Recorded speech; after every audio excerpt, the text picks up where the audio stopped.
బాగా పనిచేస్తున్నారని తెలుసుకున్నాము. అలాగే చిరంజీవి గారు కూడా మా ఊరికి వచ్చి మా బాధలు ఏంటో తెలుసుకోవాలని కోరుకుంటున్నాము. మాకు పూర్య గుర్తులు కానీ తేలు గుర్తులు కానీ ఏవి ఉండద్దని ప్రజారాజ్యం పార్టీ చేస్తుందని మేము అనుకుంటున్నాము. దయచేసి చిరంజీవి గారు కూడా మా బాధల్ని పట్టించుకోవాలని కోరుకుంటున్నాం. మాకు మోసం చేస్తున్నాయి, మాట ఇస్తున్నారు తీసేస్తామని. ఏ ప్రభుత్వం కూడా మాకు తీసేస్తలేదు. ఈ ప్రజారాజ్యం పార్టీ చిరంజీవి గారు మాకు వచ్చి న్యాయం చేయాలని మేము కోరుకుంటున్నాం. అంటే ఇంకా 40 ఏళ్ళ చేసి బంద్ పెడతామచ్చు.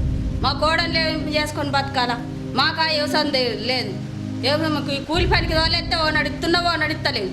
ఆ కూలి పని చేసి కలకల వేసుకుని ఇంటికాడ ఉంటున్నారు. మరి వాళ్ళు ఎట్లా బతకాలా? మాకు బీడీలే కంపల్సరీ ఇవరిదాకా 50 ఏళ్ళ నుంచి ఎట్లా నడిచిందో ఇప్పుడు సుగా అట్లా నడాలా. మాకు ఎట్లా నడిచిందో అట్లా నడాలా. ఇందిరాగాంధీ ఉన్నప్పటి నుంచి మాకు మంచిగా నడిచింది. అప్పటి నుంచి ఎట్లా నడిచిందో ఇప్పుడు సుగా అట్లా నడాలి. అట్లా నడితేనే మాకు మంచిగా జరుగుతుంది, లేకుండా లేదు. ఓట్లు వేసినా కూడా వేస్ట్ అవుతుంది. మాకు ఇంకా పుర్రె గుర్తు, తేలు గుర్తు ఇవే శిక్షిస్తున్నారు. ఈ పార్టీలు మేము కూడా చిరంజీవి కోటేసి గెలిపిస్తాము. మాకు కూడా అండగా ఉండాలి చిరంజీవి పార్టీలు. మమ్మల్ని న్యాయంగా పుర్రె గుర్తు, తేలు గుర్తు ఏది పడకుండా కాపాడితే మేము కూడా చిరంజీవికి ఓట్లు వేయగలము, వేసి గెలిపిస్తాం. మేము ముందుకు కార్మికులము అందరం కలిసి వస్తాం. వచ్చి మేము ఖచ్చితంగా ఓట్లు వేస్తాం.